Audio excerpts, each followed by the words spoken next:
Same speech, different desk, crew. Madeline already took the July 16th primetime address to court for what it claimed about your vote.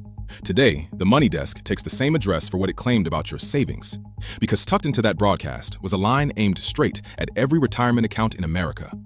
The president said your 401k was setting records every single day. That week, friends, the market was falling. Both of those cannot be true, and only one of them shows up on your statement. The claim, exactly as broadcast. The stock market, the president said, is at its highest point in many years, but we can actually say, of all time. And then the sentence built for your kitchen table. Your 401ks, pensions, and retirement accounts are setting records every single day, the highest in history. Every single day. That is not mood music, friends. That is a checkable, factual claim with a date stamp on it. And it was made on July 16th, on every network in prime time. Now the ledger, starting with the record book itself. The S&P 500's most recent record close is 7,609.78, set on June 2nd. That was 6 weeks before the speech, and the index has not touched it since. 6 weeks without a record is not a scandal. Markets breathe. But it does mean that on the night the president said records were falling every single day, the true statement was no record of any kind in a month and a half. And the week he actually said it? Down across the board. The S&P lost more than 1.5%. The Nasdaq dropped 2.9%. Semiconductor stocks, the engine of the whole AI boom, slid into a bear market, off roughly 20% from their high, as the Iran war and AI spending fears rattled everything. The index closed that Friday at 7,457.69, about 2% below the June record.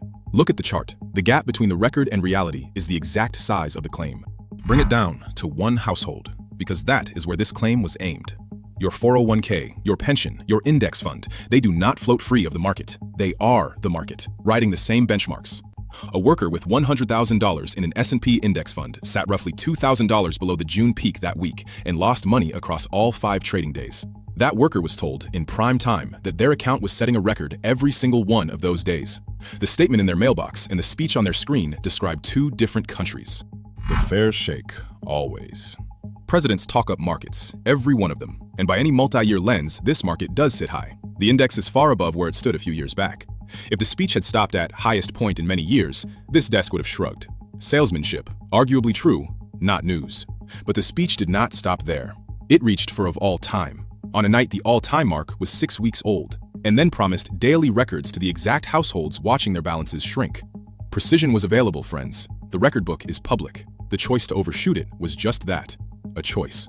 Why does one inflated market line matter? Because of when it was said.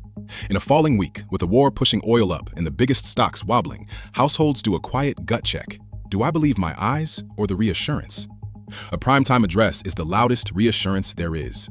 When it tells you your savings are setting records while your statement says minus, it is not describing your money. It is borrowing your trust. And trust borrowed against your own account statement, friends, does not get paid back. The next reassurance arrives pre-discounted. So the ledger gets a clean entry tonight. Verdict, false. The last record was June 2nd. The week of the speech was a losing one, top to bottom.